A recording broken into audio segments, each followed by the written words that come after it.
하나님, 험하고 분주한 세상에 살다가 주의 앞으로 왔습니다. 겸허한 마음으로 주의 말씀을 기다립니다.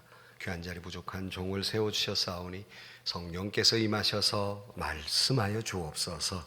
주의 말씀을 듣는 귀한 시간 되게 하여 주옵소서.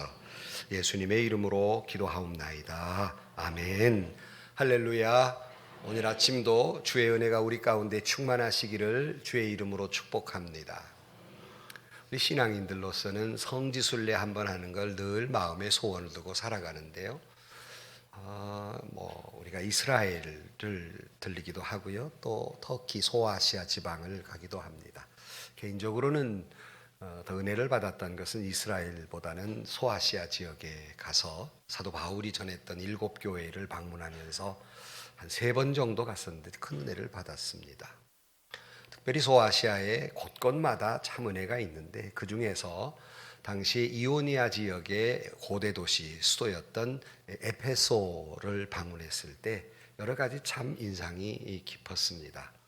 에페소는 당시의 고대 도시로서 이오니아주의 수도고, 그리고 정치적으로도 수도일 뿐만 아니라 교통의 중심지, 상업의 중심지, 그리고 교육과 철학의 중심지이기도 했습니다. 그리고 지금도 여러 가지 그 고대 도시의 그 모습이 남아있는 부분들이 많은데요. 그 중에 세계의 7대 유물에 속하는 그 아테미 신전과 그리고 그 원형극장이 남아있고, 원형극장은 지금도 거기서 공연을 할 정도로 잘 남아있습니다. 또 한 가지 인상 깊었던 것은 거기에 그 옛날 사람들, 로마 사람들 목욕하기를 좋아했는데 그 옆에 화장실이 있는데요. 그 화장실을 보니까 좌변식, 수세식 화장실이에요. 그것도 50명이 한꺼번에 일 볼 수 있는데 별로 안 놀래네요. 저 이 교회에 왔을 때 쭈글투리고 앉은 화장실이었어요. 거기는 좌변식입니다. 그 수세식이에요. 굉장히 놀랬습니다. 그 중에서 아테미 신전 옆에 보면 그 니케 여신의 그 상이, 이렇게 조각된 상이 이렇게 있는 걸 볼 수가 있습니다. 니케 여신, 그것은 이름하여 승리의 여신이라고 합니다. 그리고 이 니케 승리의 여신의 그 한쪽에는 그 면류관을 이렇게 들고 있습니다. 승리의 여신, 그의 그 옷자락이 너무 섬세하게 부드럽게 잘 조각이 되어 있는데, 이것을 본떠서 만든 것, 여러분 잘 아시는 유명 브랜드 나이키가 바로 여기에서 유래돼서 그 옷자락의 모습으로 이렇게 로고를 삼았다고 합니다. 나이키, 그것은 바로 승리를 뜻하는 거지요. 지금 뭐 옷도 만들어내지만 말하자면 나이키에서 그런 의미죠. 이 신발을 신으면 어떻게 된다? 승리한다. 뭐 그런 의미로서 로고를 만든 것 같습니다. 나이키, 니케라고 하는 말, 이긴다라는 뜻인데 이것은 전쟁 용어입니다. 정복하다, 진압하다, 승리하다. 이 나이키예요. 그런데 이 이름에 유래돼서 옛날 사람들이 아주 자식들의 이름을 지을 때 여기에 유래된 단어를 씁니다. 보통 외국인들 이름 가운데 니콜라스라고 하는 이름 많이 있잖아요. 바로 이것이 바로 이 니케에서 파생된 승리하는 사람이라는 뜻이에요. 그래서 자식이 세상을 살면서 승리하며 살아라, 그런 의미로 이름을 지어주기도 했다고 합니다. 2019년 벌써 오늘이 20일입니다. 그래서 많이 벌써 지났죠. 2019년 한 해 동안 바라기는 여러분 모두가 승리하는 신앙인들이 되시기를 주의 이름으로 축복합니다. 첫 번째 주는 우리 나라와 민족을 위한 말씀을 드렸고, 지난주는 개인적인 새해 출발에 대해서 말씀을 드렸다면, 이번 주는 교회가 금년 한 해 동안 어떻게 살아야 하며, 바라기는 우리 교회가 2019년이 시련도 있을 것이고 또는 역경도 있을 것이고 어려움도 있을 수 있겠으나 예은교회가 승리하는 교회 되기를 주의 이름으로 축복합니다. 여러분 한 사람 한 사람의 믿음으로 승리할 때 우리 교회가 믿음으로 승리하는 교회가 되고, 교회가 다 믿음으로 승리할 때 이 나라 이 민족도 승리하는 그런 한 해가 될 줄로 믿습니다. 물론 어려움이 있고 난관도 있고 시련도 있고 가혹한 연단의 일도 있었을 것입니다. 그러나 이것을 기꺼이 이겨내는 나이키한 교회, 승리하는 교회 되기를 주의 이름으로 축복합니다. 그런 의미에서 옆분을 보면서 나이키한 성도님, 시작. 승리하는 성도, 나이키한 성도, 여러분 모두가 나이키한 성도, 우리 교회가 나이키한 교회 되기를 주의 이름으로 축복합니다. 오늘 본문의 7절 말씀에 이렇게 되어 있습니다. 귀 있는 자는 성령이 교회들에게 하시는 말씀을 들을지어다. 이기는 그에게는 내가 하나님의 낙원에 있는 생명의 나무의 열매를 주어 먹게 하리라 하고 말씀하면서 이기는 자에게 생명나무의 열매를 먹게 하리라, 구원의 축복을 주시리라고 말씀하고 있듯이 우리 교회가 금년 안에 승리함으로 말미암아서 구원을 이루고 하나님의 나라를 이루어가고 여러분 개인적으로는 축복된 한 해가 되시기를 주의 이름으로 축복합니다. 그렇다면 본문이 말하고 있는 말씀 가운데 우리가 어떻게 하면 승리하는 교회가 될 것이며 우리가 개인적으로도 어떻게 하면 신앙으로 승리하게 될 것인가, 본문을 통해서 오늘 아침 하나님이 주시는 음성을 듣는 이 시간이 되시기를 주의 이름으로 축복합니다. 첫 번째, 오늘 본문의 1절 말씀을 보시면 에베소 교회의 사자에게 편지하기를 오른손에 7 별을 붙잡고 7 금 촛대 사이에 다니시는 이가 가라사대 그랬습니다. 여기 7 별, 7 촛대, 이것은 바로 이게 계시의 말씀이기 때문에 상징적 의미가 있습니다. 학자들은 이 7 촛대를 7 교회, 소아시아 7 교회를 상징한다, 이렇게 해석하고 있습니다. 그러니까 당시에 이 요한계시록은 당시에 어려움 가운데 있는, 핍박 속에 있는 이 교회들에게 승리를 보장해 주면서 위로하고 격려하기 위해서 하나님이 요한을, 반모섬에 유배된 요한에게 환상을 보게 해서 기록한 것이 바로 요한계시록입니다. 그러므로 하나님은 이 요한계시록을 통해서 당시의 고통 가운데 있는 초대교회들에게 승리를 말씀하고 그들을 위로하고 격려하는 말씀처럼 오늘 우리에게도 오늘 이 본문의 말씀을 통해서 하나님의 말씀을 통해 위로하고 받고 격려받으며 여러분 모두가 승리하는 교회 되기를 주의 이름으로 축복합니다. 그런데 첫째가 뭐냐면 7 금 촛대를 붙드신 이가 가라사대 그랬어요. 여러분 교회는 하나님이 붙드시는 교회인 줄로 믿습니다. 우리 교회가 승리하는 첫 번째 요건은, 자, 여러분 열심히 기도하고 봉사하고 헌신하고 다 이런 것도 요인이 되지만 가장 근본적인 베이스는 주님이 우리 교회를 붙들고 계시기에 우리는 반드시 승리할 것이며 승리해야만 될 줄로 믿습니다. 주님이 붙들고 계시는데 어찌 우리가 실패할 수가 있겠습니까? 주님이 붙들고 계시는데, 뿐만 아니라 여러분 개개인도 때로는 넘어질 수도 있고 자빠질 수도 있고 연단 가운데 괴로울 수도 있지만 여러분은 반드시 승리하게 될 줄로 믿습니다. 주님이 붙들고 계시는데, 주님이 붙들고 계시는데, 여기 붙잡는다는 말, 이것은 그냥 지그시 붙잡는다는 말이 아니에요. 아주 강력한 의미가 있습니다. 꽉 붙잡는다는 말이에요.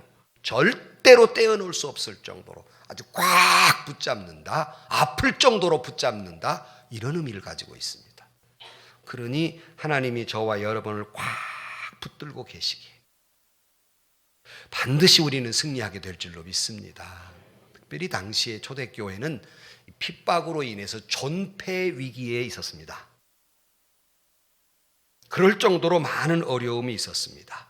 이때에 요한을 통해 환상을 보여주는 거예요. 너희를 내가 붙들고 있다는 말씀입니다. 오늘날에도 여러분, 오늘날에도 개인적으로도 그렇지만 교회적으로도 이런저런 문제들이 다 있어요. 한국 교회에도 이런저런 문제들이 있고 모든 교회가 다 약간의 문제들이 다 있습니다. 아니, 약간이 아니라 큰 문제들이 참 많지요. 여러 가지 갈등이 있고 여러 가지 어려움이 있는 거 사실입니다. 걱정스러운 일도 있고 정말로 어떻게 해야 할까 앞날이 막막하기도 하지만 그럼에도 불구하고 우리는 반드시 승리할 까닭은 저와 여러분 때문이 아니라 주님이 붙들고 계시기에 반드시 승리하게 될 줄로 믿습니다. 우리의 승리의 근거는 하나님이 우리를 붙들고 계시기에, 그의 의로운 오른손으로 강력하게 붙들고 계시기에. 고난이 있습니까? 염려가 있습니까? 근심이 있습니까? 질병의 고통이 있습니까? 자식의 아픔이 있습니까? 너무 염려하거나 너무 불안해하지 않을 것은, 주님이 나를 붙드신다는 것은 주님이 나를 돌보신다는 의미이며 주님이 나의 가운데 역사하신다는 의미이기에 염려하지 마시고 여러분 승리를 향해 걸어가시기를 주의 이름으로 축원합니다. 그러기에 성경에 보면 다윗처럼 파란만장한 사람이 없어요. 그는 장인이 죽이려고 쫓아다녔죠. 새끼가 죽이려고 쫓아다녔죠. 얼마나 고통스러웠는지 목숨 하나 연명하려고 침을 질질 흘리면서 미친 사람 노릇을 해가면서 연명을 했던 게 다윗입니다. 그래도 그가 그여이 승리할 수 있었던 것은 그의 이런 신앙입니다. 시편 139편 9절 말씀에 내가 새벽 날개를 치며 바다 끝에 가서 거주할지라도 거기서도 주의 손이 나를 인도하시며 주의 오른손이 나를 붙드시리이다. 그는 이런 신앙이 있기 때문에 어떤 형편에서든지 간에 잘 극복해낼 수 있었어요. 또 시편 16편 8절 말씀에 보면 내가 여호와를 항상 내 앞에 모시며 그가 나의 오른쪽에 계심으로 내가 흔들리지 아니하리로다. 파도는 있고 어려움은 있는 건 사실이지만 내가 흔들려 넘어지지 않는 까닭은 주께서 저와 여러분을 붙들고 계시기에, 오늘 한국교회가 이리 흔들리고 저리 흔들리고 있지만 우리가 반드시 승리할 것은 주께서 붙들고 계시기에. 우리가 아이들이 손을 잡고 걸어가다 보면 아이들이 비틀거리고 넘어지려고 하지만 엄마가 그 아이의 손을 붙들고 있기에 넘어지지 않는 거예요. 그 아이는 비틀대지만은 주님이 우리를 붙들고 계시기에, 저와 여러분은 부족하지만 걱정이 있고 근심거리가 있지만 주께서 우리를 붙들고 계시기에. 그래서 제가 좋아하는 말씀 이사야 41장 10절 말씀, 두려워하지 말라 놀라지 말라 내가 너와 함께함이니라. 나는 내 하나님이 됨이니라. 내가 너를 굳세게 하리라. 참으로 내가 너를 도와주리라. 내가 의로운 오른손으로 너를 붙들어 주리라. 아멘. 그러게 우리는 승리할 수밖에 없습니다. 믿으면 아멘. 주님이 나를 붙들고 계시기에 실패할 수 있습니다. 넘어질 수 있습니다. 아플 수 있습니다. 걱정거리가 있을 수 있습니다. 그러나 우리의 마지막 골은 반드시 승리하리라. 반드시 승리하리라. 주님이 나를 붙들고 계시기에 금년안의 예은교회가 저와 여러분의 믿음과 기도와 헌신으로도 부흥하는 교회, 승리하는 교회가 될 것이지만 베이직은 주님이 우리 교회를 붙들고 계시기에 금년 안에도 반드시 승리하는 교회 될 줄로 믿습니다. 두 번째, 교회가 승리하려면 오늘 예배석 교회에 칭찬 들은 말이 있어요. 그것은 그들은 이런 세파 속에서도 믿음이 흔들리지 아니하고 신앙의 정절을 지켰습니다. 교회가 마지막 승리할 수 있는 두 번째 요건은 믿음의 정절을 지키는 겁니다. 어떤 일이 있어도, 그래서 순교까지 하는 거 아닙니까? 믿음을 지키기 위해서, 그 정절을 지키기 위해서. 그래서 오늘 본문 2절 말씀에 보면 이렇게 에베소 교회를 칭찬합니다. 내가 내 행위와 수고와 내 인내를 알고 또 악한 자들을 용납하지 아니한 것과 자칭 사도라 하되 아닌 자들을 시험하여 그의 거짓된 것을 내가 드러낸 것과 그랬어요. 조금 전에 에베소 교회나 초대교회들이 많은 핍박을 받았다 그랬는데 여러 번 말씀드렸습니다마는 왜 갑자기 초대교회는 로마 정부로부터 핍박을 받았는가? 원래 로마 사람들의 신앙은 다신론입니다. 어떤 신앙을 가져도 문제가 안 돼요. 그런데 왜 갑자기 이 초대교회가 핍박을 받았냐면 이 로마의 당시 황제들이 자기의 정치적 입지를 굳건하기 위해서 자꾸 이것이 흔들리니까 이것을 굳건히 세우기 위해서 하나의 책략을 세웠는데 그것이 뭐냐면 왕을 신격화하는 겁니다. 그래서 황제 숭배를 하기 시작했습니다. 그러니 다신론이니까 돌을 믿어도 되고 황제를 믿어도 되고 아무 문제가 없었어요. 근데 딱 한 부류만 문제가 있었습니다. 바로 그것은 기독교입니다. 하나님을 믿는 사람들은 오직 유일하신 하나님만 믿기 때문에 이것을 용인할 수 없었습니다. 황제를 숭배하지 않았어요. 그러므로 이제 핍박이 시작이 되는 겁니다. 얼마나 어려웠겠습니까? 얼마나 고통스러워요. 사회에 이게 이단화 취급을 받았으니까 얼마나 힘들었겠습니까? 뿐만 아니라 내부적으로도 문제가 생기기 시작했어요. 왜냐하면 내부적으로 이제 이단들이 생기기 시작하고 예수님의 성육신하심을 부인하는 이단들이 생기기 시작해서 이단이 득세하기 시작합니다. 그러니 내부적으로도 이단의 문제 때문에도 어려움을 겪었고 내부적인 여러 가지 혼란들, 교회 안에서의 문제들이 발생함으로 말미암아서 이게 안팎으로 어려움이 있기를 시작합니다. 오늘 또 우리에게는 외부적인 요인으로서의 어려움도 있고 내부적인 특별히 이단들의 문제로 어려움도 있어요. 참 여기서 신앙의 순수성을 지킨다는 것이 참 어렵습니다. 며칠 전에 저희 어머님 집에 갔더니 어머니가 그러세요. 야야, 요즘 여호와 증인들이 자꾸 문을 두드리고 자꾸 그래서 다른 데 집 가보라고 나 예수 믿는다고 그래도 자꾸 뭐를 놓고 간다 그러세요. 절대로 받지 마십시오 그랬습니다. 말씀드리잖아요. 봄 되면 병아리 새끼 나오듯이 이단들이 이리저리 다니고 있어요. 요즘 보세요. 참 이거 어렵습니다. 특별히 여러분들에게 다시 말씀드리고 종종 1년에 두세 차례 말씀을 드리는 것은 여러분 우리가 참 옥석을 가리기가 어려워서 교회에서 하지 않는 교회 안에서만 하는 성경 공부를 하셔야지 밖으로는 절대로 하지 마십시오. 이단이라고 보시면 됩니다. 아니 목사님 아니던데 아닐 수 있죠. 그러나 그걸 누가 어떻게 판단합니까? 신학자들도 그들이 전하는 말씀이 이단이냐 아니냐는 것은 신학자들이 수십 명이 모여서 3년을 연구해야 결판이 납니다. 그걸 여러분들이 어떻게 평가할 것이며 제가 어떻게 한두 마디 들어서 평가를 하겠습니까? 불가능한 거예요. 그러므로 나는 우리 교인들을 지키기 위해서 드리는 말씀입니다. 이 이단들로부터 우리 교회를 지킬 수 있는 방법 하나밖에 없어요. 어떠한 성경 공부도 교회 이외에는 가지 마십시오. 이단이라고 보면 틀림이 없습니다. 특별히 친절하게 다가와서 특별히 감언 이설을 하면서 온갖 창자까지 다 빼줄 만큼 하면서 성경 공부하자고 그럽니다. 100% 이단입니다. 그러므로 이 이단의 문제가 심각해요. 당시 초대교회도 그랬어요. 뿐만 아니라 내부적인 갈등이 그랬어요.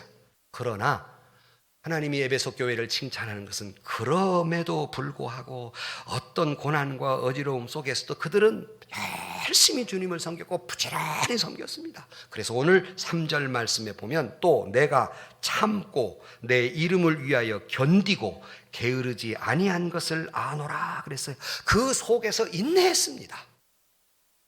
참고 참았어요. 신앙이라고 하는 것은 인내하는 거예요. 참고 또 참으면서 하나님의 은혜와 축복의 시기를 기다리는 거예요. 주님 다시 오심을 기다리는 거, 인내가 필요한 거예요. 거기다가 게으르지 아니해야 했다는 말은 적극적인 의미로 보면 이런 이단과 이런 적그리스도를 향해서 그냥 찌질하게 숨어 있는 것이 아니라 적극적인 대응을 했다는 겁니다. 게으르지 않았다. 적극적으로 응대했다는 거예요. 열심을 다해서 그들을 대항했다는 겁니다. 물론 교회는 온유하고 사랑을 베풀어야 되지만 적어도 이 악한 것, 죄에 대해서는 적성해야 합니다. 뭣도 용인할 수 없습니다. 그래서 그들이 게으르지 않고 믿음을 지킨 것에 대해서 우리 주님이 오늘 본문에서 칭찬하고 있는 겁니다. 사도 바울은 이를 위해서 에베소 교회를 어떻게 가르쳤냐면 빌레도에 이르러서 사도 바울이 마지막 이제 그가 죽음의 길을 가려고 하면서 미처 에베소에 들릴 시간이 없으니까 에베소 장로들을 불러다가 이렇게 말합니다. 사도행전 20장 17절 말씀에 바울이 밀레도에서 사람을 에베소로 보내어 교회 장로들을 청하니 오매 그들에게 말하되 아시아에서 들어온 첫날부터 지금까지 내가 항상 여러분 가운데서 어떻게 행하였는지 여러분도 아는 바니 곧 모든 겸손과 눈물이며 유대인의 간계로 말미암아 당한 시험을 참고 주를 섬기는 것과 유익한 것은 무엇이든지 공중 앞에서나 각 집에서나 거리낌 없이 여러분에게 전하여 가르치고 유대인과 헬라인에게 하나님께 대한 회개와 우리 주 예수 그리스도에 대한 믿음을 증언한 것이라고 말하면서 사도 바울은 그들의 신앙을 지키게 하기 위해서 눈물로 겸손으로 복음을 열심히 가르쳤다 그랬습니다. 우리가 믿음을 지키는 길은 여러분 교만해서는 믿음을 지킬 수 없습니다. 겸손하고 또 겸손하십시오. 그래야 내 믿음을 지킬 수 있습니다. 교만은 패망의 선봉이요 넘어짐의 앞잡이에요. 금방 넘어집니다. 그리고 눈물이라고 하는 건 회개의 눈물입니다.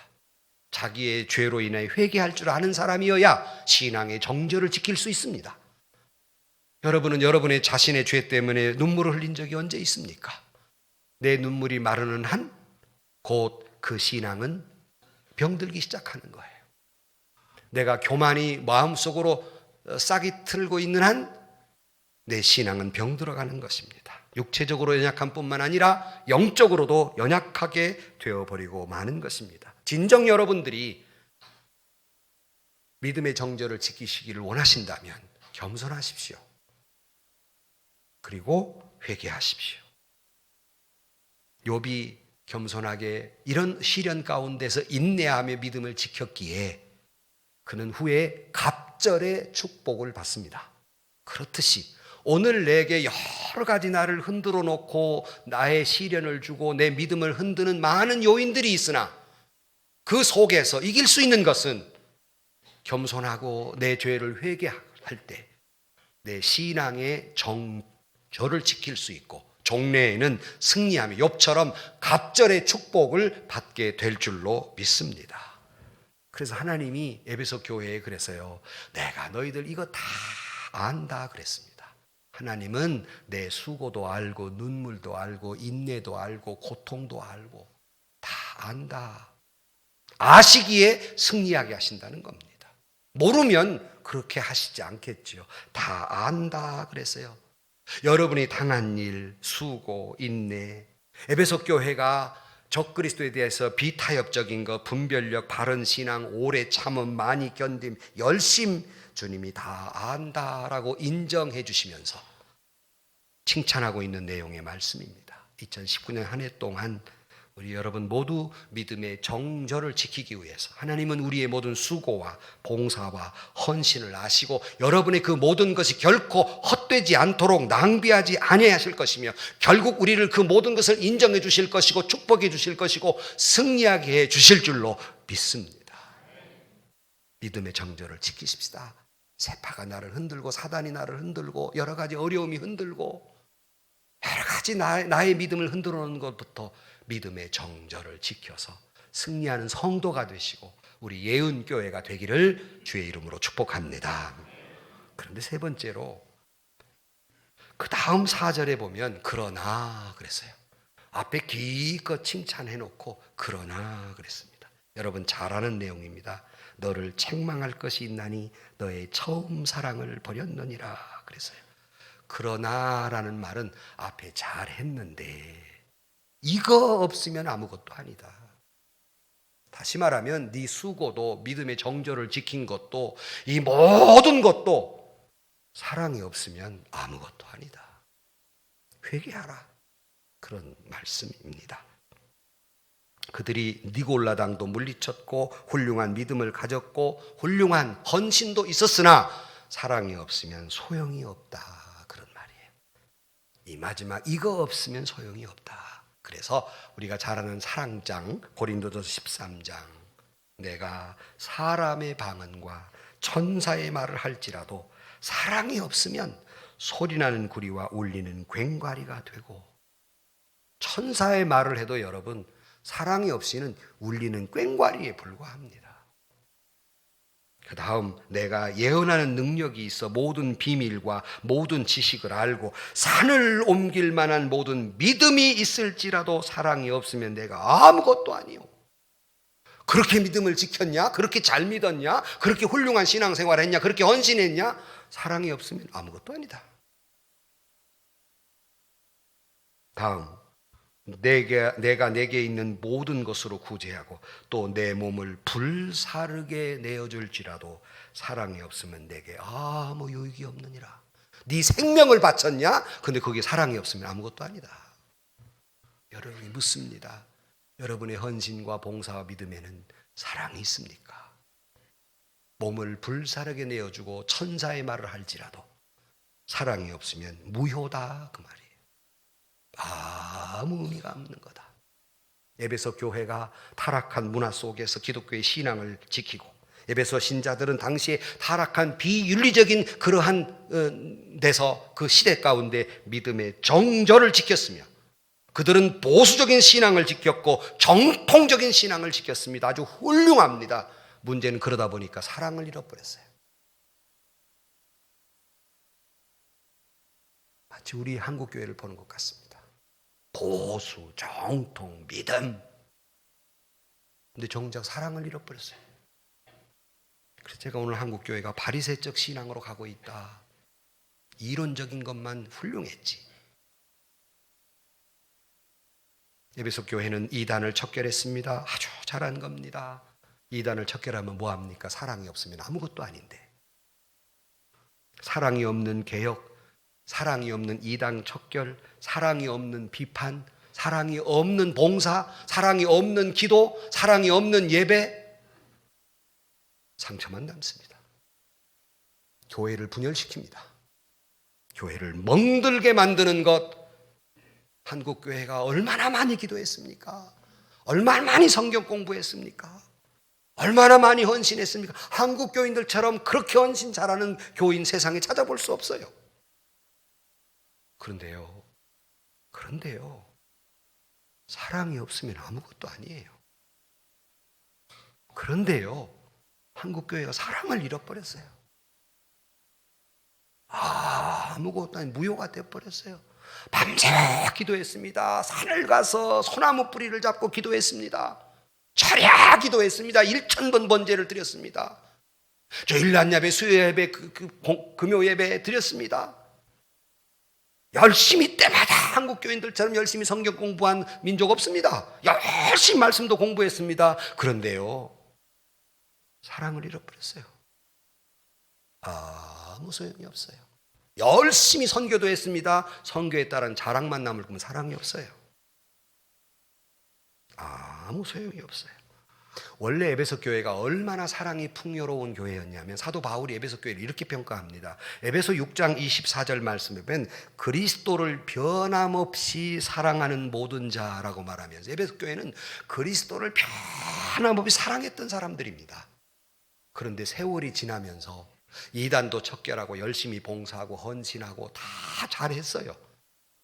그러다 보니까 정작 중요한 사랑을 잃어버린 거예요. 다 소용이 없다 하는 거예요.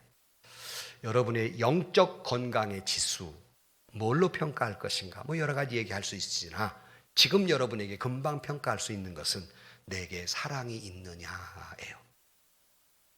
그럼 여러분의 믿음이 나옵니다. 내가 사랑이 있느냐? 주님을 향한 사랑, 교회를 향한 사랑, 이웃을 향한 사랑, 내게 사랑이 있느냐? 그것이 여러분의 믿음의 지수가 될 것입니다. 오늘 한국교회가 에베소 교회처럼 정통을 자랑하고 보수를 자랑하고 장로교단 교회들은 장자교단을 자랑하고 굉장히 대단히 날립니다. 사랑이 없는데 뭐 할 거예요? 교인이 수만 명 모이는 교회들이 늘어납니다. 사랑이 없는데 무슨 소용이 있어요 그것이? 그래서 얼마 전에 한 국민일보에 이런 말이 써있더라고요. 한국 교회가 열심히 성경 공부를 가르쳤는데 기능적 교인만 양산했다. 정말 영적으로 충만하고 사랑이 충만하게 머리만 높아져 버린 거예요. 알기만 하는 거예요. 기능적으로만 능한 사람을 만들었어요. 근데 사랑이 없어요. 알맹이가 없어요. 아무것도 아니요 그랬습니다. 철저한 제자 훈련하면 뭐합니까? 사랑을 잃어버렸는데요. 말씀을 딥다 수십 번 읽으면 뭐합니까? 사랑을 잃어버렸는데요. 오늘 5절 말씀에 주님은 우리에게 이렇게 말씀합니다. 그러므로 어디서 떨어졌는지를 생각하고 회개하여 처음 행위를 가지라. 만일 그리하지 아니하고 회개하지 아니하면 내가 내게 가서 내 촛대를 그 자리에서 옮기리라 그랬어요. 그러므로 여러분 우리는 인정하십시다. 우리가 정작 중요한 사랑을 잃어버렸구나. 우리가 인정하는 것부터 회개는 시작되는 거예요. 내가 죄인됨을 인정하는 것부터. 그러면 내가 인정하고 내가 어쩌다 이렇게 됐지? 내 믿음이 왜 이렇게 됐지? 왜 이렇게 의례적이고 의식적이고 내가 어쩌다 사랑을 잃어버렸지? 내 마음에 왜 분노만 가득 차 있지? 자기가 생각해야지 남이 생각해낼 수 없는 거예요. 말씀과 기도를 통해서 깊이 생각하고 그랬어요. 생각하세요. 그리고 회개하세요. 내가 회개하지 않으면 내 속에 사랑이 회복되지 아니하고 사랑이 회복되지 아니하면 있는 것도 빼앗기리라. 그나마 남아있는 조그마한 것 그 은혜마저 가져가 버리라. 회수. 그나마 있는 축복도 회수. 다 회수해 버리라 그랬어요. 내가 어쩌다 내 신앙이 이렇게 퇴색됐는지 깊이 생각하고 회개하라 그랬어요. 여러분 어디서 내가 이 모양이 됐는지, 왜 이렇게 내 신앙이 이렇게 감격도 없고 은혜도 없고 사랑을 잃어버렸는지 깊이 생각하시고 그 사랑이 회복되기를 주의 이름으로 간절히 축원합니다. 성경은 우리에게 이렇게 권면합니다. 베드로는 4장 8절 말씀에 무엇보다도 뜨겁게 서로 사랑할지니 사랑은 허다한 죄를 덮느니라. 죄가 있을 수 있지만 사랑할 때 그 죄를 덮는 거지. 비판하고 시기하고 질투하고 지적한다고 그 죄가 그것이 없어지지 않습니다. 사랑할 때야 비로소 덮어지는 거예요. 사랑의 눈으로 보면 허물이 없어요. 아무리 잘못한 사람도 사랑의 눈으로 보면 잘못된 게 안 보이는 거예요. 여러분 사랑이 있으면요 작으면 작은 대로 좋고 크면 큰 대로 좋은 거예요. 별로 아무도 아멘을 안 하는데 사랑이 있으면요 실수해도 좋게 보여요. 애교로 보여요. 귀엽게 보여요. 우리 교회 교인 한 분이 권사님이셨던 걸로 기억하는데 목사님 그랬을 때 내가 우리 남편 키가 그렇게 작은 줄 몰랐어요. 그래요. 왜요? 그랬더니 내가 우리 남편하고 시집갈 때는 내가 우리 남편이 그렇게 작은 줄 몰랐는데 어느 날 우리 교회에 봉사하는 사람들을 이렇게 보니까 어디서 쬐까는 사람이 왔다 갔다 하길래 누군가 봤더니 우리 남편입디다. 왜 인제 발견해요? 사랑이 없어져서 그래요.